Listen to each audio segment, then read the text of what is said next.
कहानी ममता की है। बचपन से ही घर में ये एहसास दिलाकर पाला गया कि औरतों को बोलने का हक नहीं है। अरे ममता, जरा जल्दी जल्दी हाथ चलाओ। रोज ऑफिस में देर पहुंचता हूँ तुम्हारे कारण।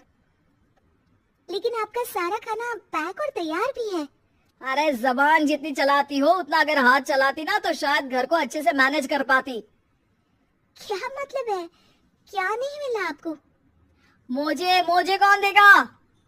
ममता भागकर पति को मोजे देती है। वो हर किसी का ख्याल रखती, लेकिन उसके घर में रोज का रोना लगा रहता। अरे माँ, आज स्कूल में टीचर ने मुझे फीस के लिए डांटा। माँ, मुझे अच्छा नहीं लगता कि स्कूल में फीस के पैसों के लिए मुझे कोई भी बात सुनाए। अरे पर बेटा, ये तो पापा करते हैं ना, सारा ऑनलाइन। मुझे तो इसकी जानकारी भी नहीं है। हाँ हाँ, बना लो बच्चों के सामने मुझे बुरा। अरे करता तो मैं ही हूँ, माना, लेकिन मुझे कोई सपना थोड़ी ना आएगा कि बच्चों की फीस जमा करनी है। अरे बताओगी तो तुम ही ना। ममता की अब ये आदत में शुमार हो चुका था। वो हमेशा हर बात के लिए खुद को ही दोषी मानती। एक दिन वो पड़ोस की दोस्त से कहती है, समझ नहीं आता यार, मैं इतनी डम कैसे हो सकती हूँ। बात तो सही भी है ना। अब पति बेचारा नौकरी करे, पैसे कमाए, या फिर ये देखे कि बच्चों की फीस का वक्त है। क्या करूँ यार। पता नहीं, मेरे पति तो सारा काम खुद ही करते हैं। वो तो कहते हैं कि तुम थक जाती होगी, सारा दिन घर बाहर बच्चे। तो अच्छा, ऐसे भी पति होते हैं क्या? अरे क्या बात कर रही है भाई साहब, कभी तुझे किसी बात के लिए सुनाते नहीं? किसने कहा नहीं सुनाते? अरे ये पति चीज ही ऐसी होती है कि बिना पत्नी को सुनाए उन्हें चैन की नींद कहाँ आती है। तो तू भी परेशान रहती होगी कि कैसे क्या कब भूल गई। अरे वो तो मुझे बस इस बात के लिए ताना देते हैं कि मैं वक्त पर खाना क्यों नहीं खाती या पार्लर जाकर अपनी साज सज्जा क्यों नहीं करवाती। पड़ोसन बोल ही रही होती है कि ममता की बेटी की आवाज आती है। अरे माँ, क्या हो गया? लग नहीं रहा कि आज आप मुझे पानी भी देगी। अरे कब से खाने के लिए वेट कर रहा हूँ। अरे यार, मैं चलती हूँ, बेटा खाने के लिए वेट कर रहा है, मैंने उसे खाना भी नहीं दिया। अरे 12वीं में पहुंच चुका है तुम्हारा बेटा, उसे बोलो खुद पानी लिया करे। मैंने तो अपने बच्चों को काम करना सिखाया है। अरे यार, खुद की भी तो कोई लाइफ है। माना जब नहीं कर सकते थे तो किया, लेकिन अब इतने बड़े बच्चों की हर बात मानेंगे तो मुश्किल तो अपने को ही होगी।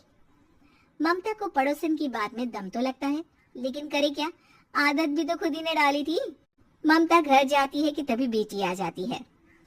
माँ, परसों मुझे एक शादी में जाना है, तेरी वो जो लाल वाली साड़ी है ना, उसे दे देना। मैं आज जाकर टेलर को दे दूंगी, वो उस साड़ी से सूट बना देगा। अरे नहीं नहीं तारा, वो मेरी माँ ने मुझे दी थी और उस साड़ी से मेरी काफी भावनाएं जुड़ी हैं। तुमको ना मैं दूसरी साड़ी दे दूंगी। ओके, कोई बात नहीं, लेकिन आज दे देना पक्का। तारा माँ की साड़ी से सूट बनवाकर पार्टी में जाती है, लेकिन जब वो पार्टी से लौटती है, क्या है, मैं तो समझ ही नहीं पा रही हूँ। अरे जब वो साड़ी मांगी थी तो ये छल्ली सी साड़ी क्यों दे दी? मैं ही पागल थी जो इस साड़ी का सूट बनवा लिया मैंने। माँ, जानती भी हो कि कॉलेज में मेरी कितनी हंसी उड़ी। तभी वहाँ ममता का पति सुनील आ जाता है। अरे गवार औरत, जब बेटी साड़ी मांग रही थी तो दे देती ना। अरे पापा, इनके तो इमोशंस जुड़े थे उस साड़ी से। ममता इतने सब के बाद भी कुछ नहीं बोलती। मेरी बेटी की बेइज्जती हो गई, मैं बिल्कुल बर्दाश्त नहीं कर सकता ये। मैं नहीं चाहता कि मेरी बेटी से कोई भी ज्यादा सुंदर लगे पूरे कॉलेज में। जी, वो पढ़ने में तारा बिल्कुल अच्छी नहीं है, उसकी पढ़ाई पर आप ध्यान दीजिए ना। अच्छा, अब तुम मुझे बताओगी कि मुझे किस पर ध्यान देना और किस पर नहीं? रमेश जैसा ही ये वाक्य पूरा करता है, ममता की बेटी और पति उस पर जोर जोर से हंसते हैं। अरे ठीक है ना, पता ही नहीं चला कि कैसे वक्त इतना बीत गया। अरे कैसे पता चलेगा माँ, हम लोगों के पीछे जो तू बैताल की तरह चिपकी रहती थी, तुझे कैसे वक्त का पता चलता। ममता को पहले सास ससुर, फिर पति और बच्चों की तरफ से इस तरीके की बातें सुनकर उसका मन बहुत दुखी रहता था। एक दिन, सुनो ना, बहुत दिनों से कमर के नीचे बहुत दर्द रहता है। कल मैंने देखा तो एक फोड़ा था। अरे ममता, एक बार अपने पति से बात करो, वो तुम्हारा फोड़ा डॉक्टर को दिखा देंगे। अरे नहीं नहीं, वो तो गुस्सा हो जाएंगे। अरे क्यों गुस्सा हो जाएंगे? तुमको दर्द है? हाँ, लेकिन वो यही बोलेंगे कि ऑफिस जाऊं या फिर तुम्हें लेकर डॉक्टर के पास। तो बेटे से ही बात कर ले।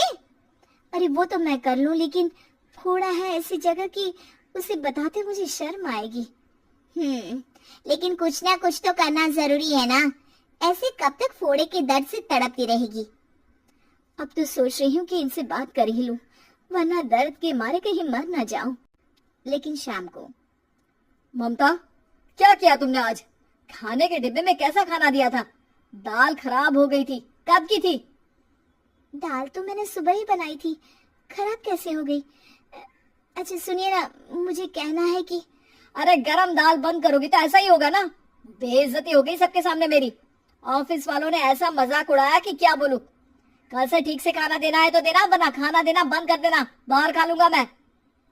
ममता, जो पति से अपनी परेशानी बताने वाली थी, वो अब ये सोचने लगती है कि कल से पति को खाने में क्या दे। अगले दिन ममता थकी थकी सी हालत में, आप लोगों के लिए नाश्ता बना दिया है, खाना बनाने की हिम्मत नहीं है आज तो।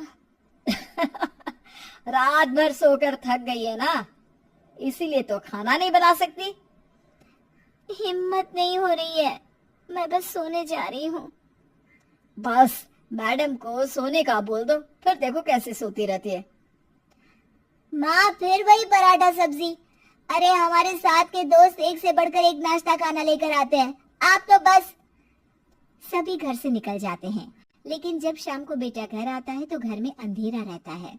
बेटा लाइट चलाता है। क्या माँ, तुम्हारा भी जवाब नहीं है बिजली का बिल बचाने के लिए? वो बोल ही रहा होता है कि सामने माँ जमीन पर लेटी मिलती है। वो उसके पास जाता है। अरे माँ, क्या हो गया माँ? तभी वहां पड़ोसन आती है। अरे बेटा, तुम्हारी माँ के पैर के पास एक फोड़ा है, जिसके कारण ये लगातार कमजोर होती जा रही थी।